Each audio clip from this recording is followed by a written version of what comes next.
जवाब खपे सां गॾु मां आहियां इम्तियाज़ मीर। जेकी सूरत हाल आहे सियासी तौर हिकिड़ो तनाव ऐं छिकताण पंहिंजी जॻह ते मौजूदु आहे। मौलाना फज़लुर रहमान साहब जा बि अहिड़ा बयान आहिनि जंहिंसां छिकताणी तरफ़ नज़र पियो अचे। मौलाना साहब जी एॾी नाराज़गी ऐं उन सां गॾु GDA सां मिली करे को तहरीक जी शुरूआति कई वञे थी। पाण मौलाना साहब PTI जे बानी चेयरमैन खे छा छा न चवंदो हुयो ऐं उन खां अॻु में जहिड़े तरीक़े सां पाकिस्तान 1971 जो वाक़ियो सान्यो, उन जी वीडियो शेख मुजीब जी वीडियो रखणु, उन ते हिकिड़ी इंक्वायरी त वेठी आहे FIA जी। कुझु सियासतदान उनखे चवनि था, यानी कि PTI जे अंदरि रहनुमा चवनि था त पाण उहो ऑपरेट ई कोन कंदो आहे पंहिंजो ट्विटर। जेकॾहिं ऑपरेट न कंदो आहे त उहा वीडियो अञा ताईं छो न हटाई वई आहे। सवाल इहो आहे। मैशियत बहितरी जी तरफ़ वञूं था। पाकिस्तान पीपल्स पार्टी जून खां पोइ छा ज्वाइन करे थी वफ़ाक़ी हुकूमत खे? मूंखे ज्वाइन कयो आहे सीनियर रहनुमा, सीनियर सियासतदान, MNA रही चुका आहिनि, MPA रही चुका आहिनि, माइनॉरिटी विंग सिंध जा प्रेसिडेंट आहिनि। डॉक्टर लालचंद उकरानी साहब मूंसां गॾु आहिनि। डॉक्टर तव्हांखे वेलकम चऊं था पंहिंजे प्रोग्राम में। महिरबानी।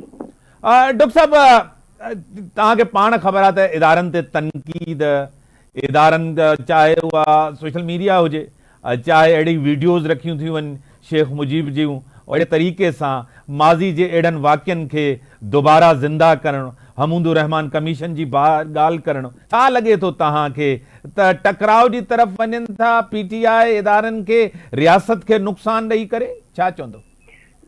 वाकई तव्हां ॻाल्हि जेका वाज़ह कई आहे उन मां आख़िरी चवनि था त इहे तकरार वधणु न खपनि। सोशल मीडिया ते इहे ॻाल्हियूं हलाए मुल्क में हिकिड़ी नफ़रत वारी सियासत था फैलाइनि, अवाम खे गुमराह पिया कनि। जेको माज़ी में थियो सो छुटो। असीं सभु गॾिजी सॼी हिन मुल्क जी ख़िदमत करण लाइ आया आहियूं। ख़िदमत करणु खपे।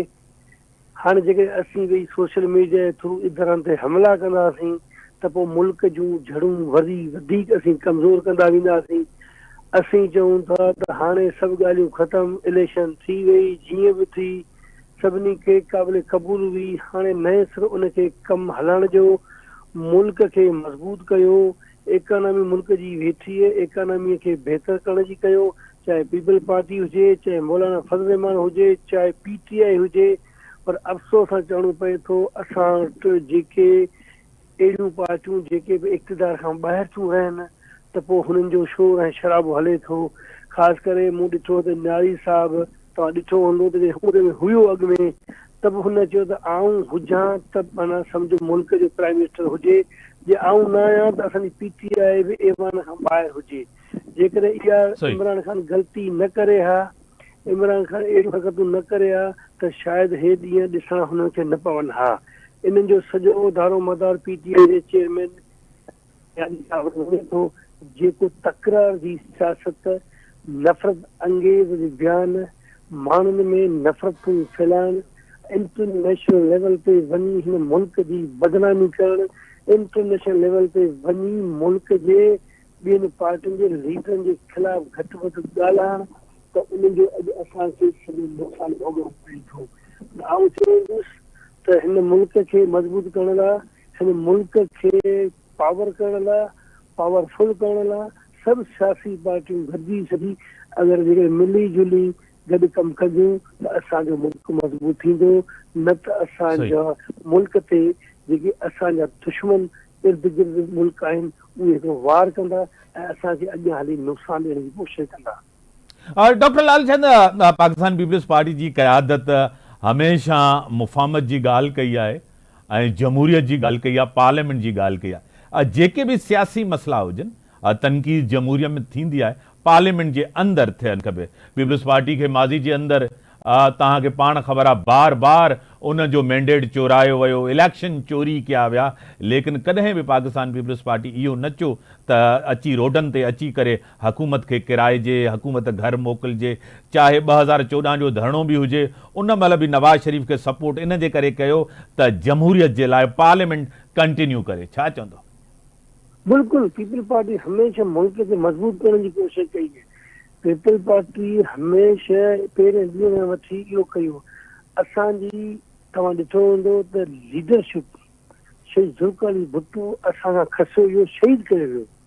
तब पीपल पार्टी एहतजाज पंहिंजी जॻह ते, मुज़ाहरा पंहिंजी जॻह ते, हिकु पाकिस्तान खे जे मज़बूत कयो, हिन मुल्क खे मज़बूत कयो, ऐं उन जे लाइ उन खां पोइ बि असां सब्र सां हिन मुल्क खे मज़बूत करण जूं वरी कोशिशूं कयूं।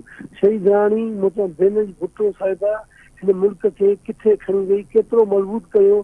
शहीद राणी असां खसी वई, तब असां आसिफ़ ज़रदारी सां पाकिस्तान खपे नारो हणी असांजे वर्करनि कारकुननि खे सब्र कयो। छो त मुल्क खे मज़बूत कयूं, मुल्क खे टुटण खां बचायूं, असांजे मथां के अहिड़ियूं इंटरनेशनल कोर्टूं वार कंदियूं त उन जो असांखे को नुक़सान न भोगणो पए, पर उहे शयूं पीपल पार्टी मुल्क लाइ कयूं।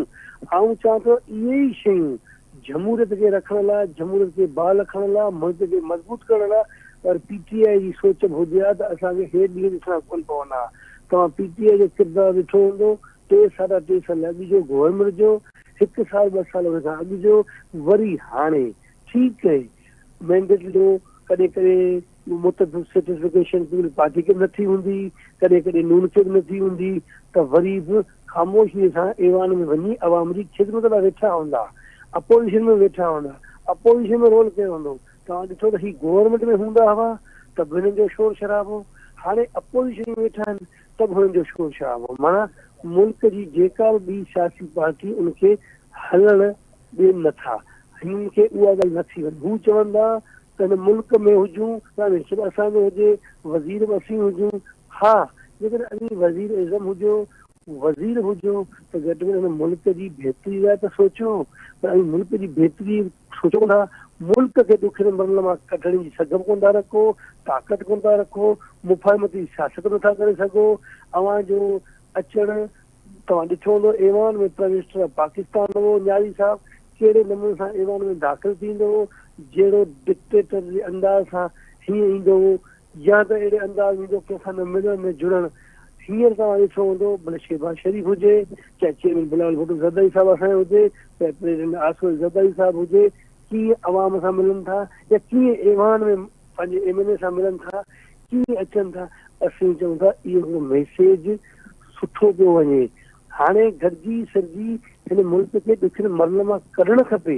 इमरान ख़ान खे या न्यारी साहब वारे PTI सभिनी खां उहो चवंदुसि त हाणे अवां काफ़ी कुझु ग़लति थी चुको आहे, हाणे छॾियो, सब्र कयो, 2-3 साल मुल्क हलण जो, त इंटरनेशनल जेके अचनि थियूं पंहिंजे मुल्क जा सदर अचनि था, के वज़ीर ख़ारजा अचनि था, के IMF वारा असांखे रिलीफ ॾियण जी कोशिशि कनि था, त उन्हनि जे मथां अहिड़ो वार न कयो, उन्हनि खे सपोर्ट कयो त जीअं उन्हनि खे ख़बर पए त मुल्क जूं हे सियासी सभु जमायतूं, चाहे गवर्नमेंट जूं हुजनि चाहे अपोज़िशन हुजनि, त हिन मुल्क जे भलाई बहितरी लाइ गॾिजी सोचीनि थियूं, तॾहिं असीं हिन मुल्क खे ॾुखियनि मरल मां कढी सघूं था।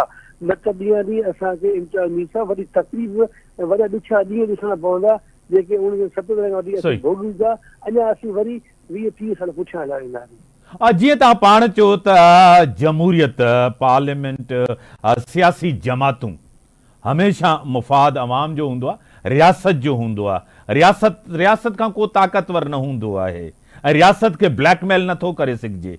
इन मां साफ़ ज़ाहिर आहे त रियासत खे ब्लैकमेल करण जी कोशिश कई थी वञे। छा चवंदो? बिल्कुलु, तव्हां हीअं हाणे ॾिसो पिया, इदारनि ते हमला करणु, इदारनि ते वार करणु, इदारनि जे जेके बि इदारनि जा सरबराह आहिनि उन्हनि जे नालनि ते अब्यूज़ लैंग्वेज करणु, इहो मुंहिंजे ख़्याल में सूट नथो करे। इहे मुल्क जा जेकॾहिं असांजी पाक आर्मी उनजे ख़िलाफ़ अहिड़ी ज़बान हलाइण त इहो बि बुरो थो असरु पए। माण्हू ॿाहिरि मुल्क जा छा चवंदा, त असीं चऊं था त हाणे पार्लियामेंट में वेही फ़ैसिला थींदा। पार्लियामेंट में जेके अची विया, जिन अवाम जिनखे चूंडे ऐवान में आंदो, ऐं सुठो अपोज़िशन जो किरदारु कयो। गवर्नमेंट सुठो कमु करणु चाहींदी, हा सुठो कमु नथी करणु चाहे त उनखे क्रिटिसाइज़ कयो, पर अहिड़ो ग़लति कमु न कयो जो मुल्क इन इंटरनेशनल लेवल ते असांखे मतिलबु अहिड़ो फेस ॾेखारणो न पए त असीं पाण में ही के ऐवान खे मच्छी मार्केट बनाए वेठा आहियूं, खिचड़ी लॻाए वेठा आहियूं। अहिड़ो कमु न हुजे।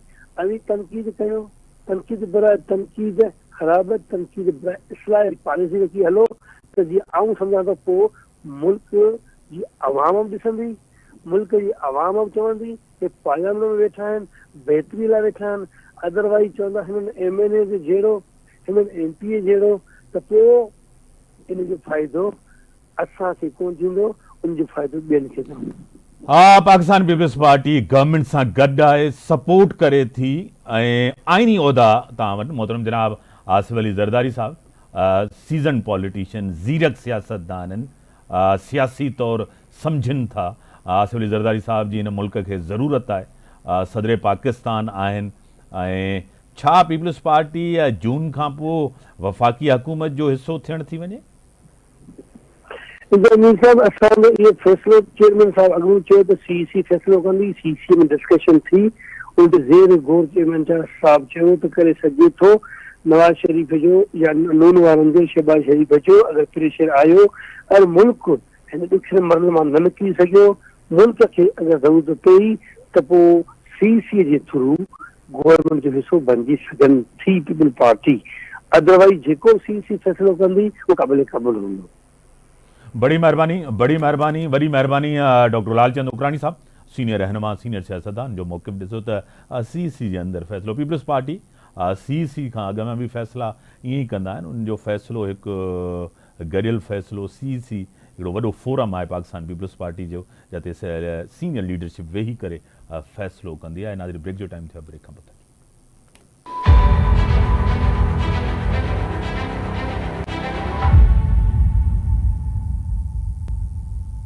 वेलकम बिरादरीन। मुझे टेलीलाइन पे ज्वाइन किया है senior journalist, senior anchor person Masood Raza साहब मेरे साथ हैं। मैं आपको वेलकम करता हूं अपने शो में। बहुत शुक्रिया साहब, थैंक यू। मसूद रजा साहब, आपको पता है कि PTI की क़यादत के अंदर एक बड़ा तजाद है जो ट्वीट किया गया है, और शेख मुजीब और जनरल यहिया साहब के हवाले से आपको पता है एक बड़ा तजाद है। कुछ कह रहे हैं कि वो खुद ऑपरेट नहीं करते, कुछ कहते हैं कि अगर ऑपरेट नहीं करते तो अभी तक ट्विटर पे ट्वीट क्यों मौजूद है।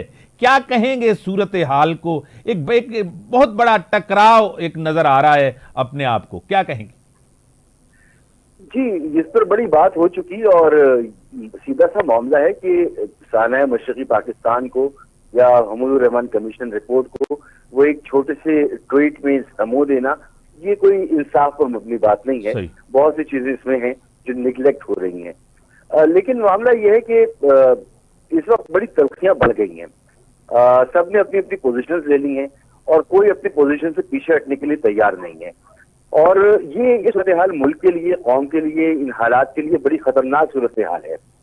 तो इससे ज्यादा और क्या कहा जा सकता है कि बदकिस्मती की बात है कि हम एक ऐसी नहज पर पहुंच चुके हैं जहां पर सियासी जमातें, इस्टेब्लिशमेंट, अदलिया, हुकूमत, सब ने कोई ना कोई पोजीशन ली हुई है और मुल्क जो है वो गुर्बत और परेशानी और बेरोजगारी और इस तरह के मसाइल में उलझा हुआ है। आप जिस तरह कह रहे हैं कि कौमी इशूज के ऊपर जिस तरह संजीदगी नजर नहीं आ रही, यह मुल्क गरीब नहीं है, मुल्क तो आपको पता है हमारा माला माल है, लेकिन जो पॉलिसीज हैं, जो करप्शन है, जो मिसमैनेजमेंट है, आम आदमी गरीब जो हद से ज्यादा परेशान है, क्या कहेंगे? देखिए, ये जो पहला इशू जिस पर हमने डिस्कस किया, ये मेरे ख्याल में नॉन इश्यूज होने चाहिए। इनको बहुत सीरियस लेने की जरूरत नहीं है। कौम को सारी सूरत हाल का पता है। ग्रेस का मुजाहरा करना चाहिए और अगर कोई वजाहत देंगे तो सरकारी तौर पर ग्रेस के साथ वजाहत दे देनी चाहिए, नीटी क्रिटीज में नहीं जाना चाहिए।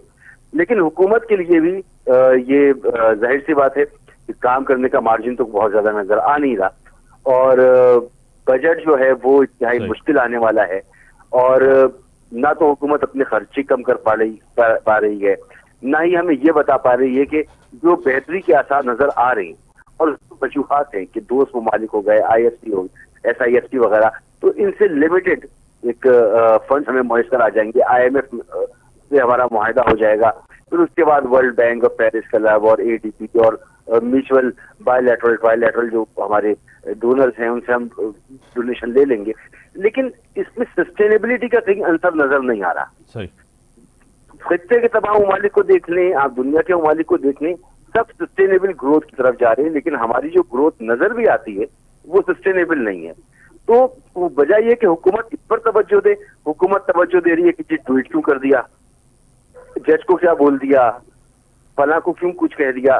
तो इन चीजों से निकल के परफॉर्मेंस की तरफ आए और हमें सस्टेनेबल ग्रोथ का कोई मॉडल तो दें, कोई रोड मैप तो दें, कुछ बताएं तो कि आगे है क्या। मसूद साहब, आप कंटिन्यू टॉक शोज कर रहे हैं, मुआशी तज्जिया निगार आपके साथ होते हैं, आपका बड़ा एक ज़बरदस्त टॉप लीडिंग टॉक शो है, आप खुद एक टॉप लीडिंग एंकर हैं हमारे। आपको पता है कि कोई हमेशा एक बजट, तो आपको पता है सुहाने ख्वाब दिखाए जाते हैं, अवामी बजट होता है, लेकिन अवाम के लिए उसमें कोई रिलीफ नहीं। इस बजट में कुछ आपको लग रहा है कि कोई बेहतरी, कोई किस तरफ जा रहे हैं?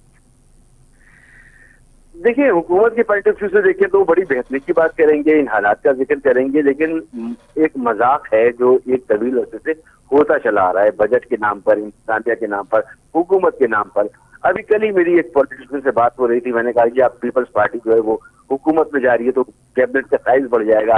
तो उन्होंने कहा जी कैबिनेट में जाने की जरूरत नहीं है, हम ना कायमा कमेटियों की चेयरमैनशिप ले लेंगे, 12 चेयरमैनशिप हम ले लेंगे, तो हमें गाड़ी मिल जाएगी, हमें घर मिल जाएगा, नौकर मिल जाएंगे, तमाम बड़ी पर्क्स मिल जाएंगे, बस एक स्टेटस नहीं होगा कि हम कैबिनेट में बैठे में, मगर हमारे लोग अकोमोडेट हो जाएंगे। तो जहां पर ये सोच मौजूद हो कि लोगों को अकोमोडेट करना है, पार्टीज को अकोमोडेट करना है, तो वहां पर ये सोच नहीं हो सकती कि हमें तालीम को कैसे फरोग देना है, हमें सेहत को कैसे फरोग देना है, कैसे इंफ्रास्ट्रक्चर बनाना है।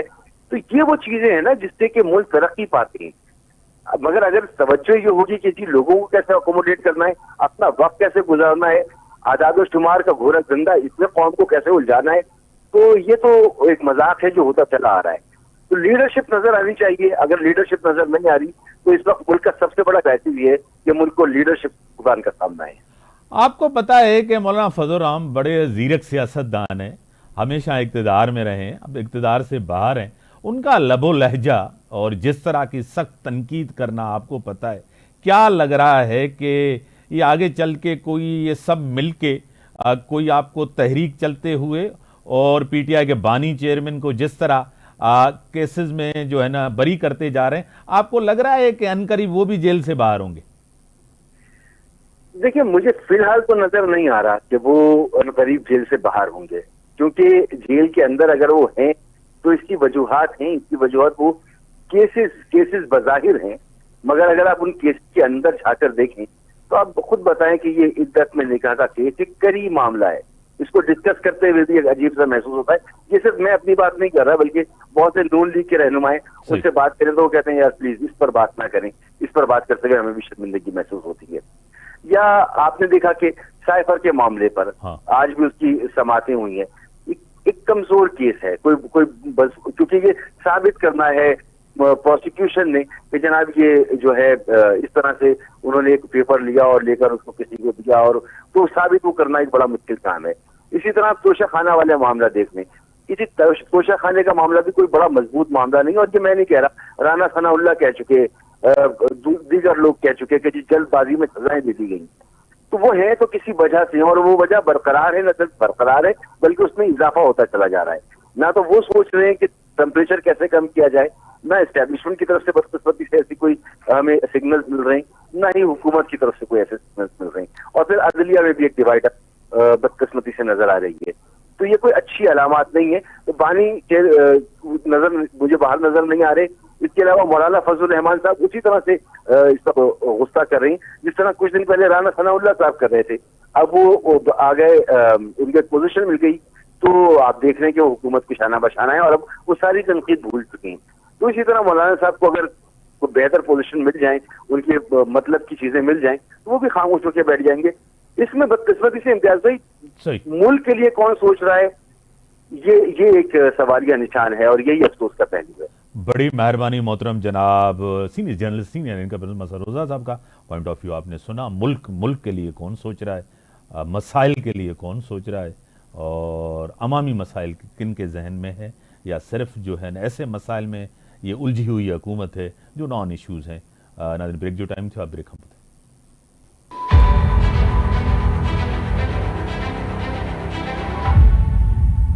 वेलकम रात मुखे ज्वाइन किया सीनियर रहनमा सीनियर सियासतदान एमपी रही चुकान अब्दुल रज़ाक रायमू साहब जीडीए सां ताल्लुक आहे उनजो।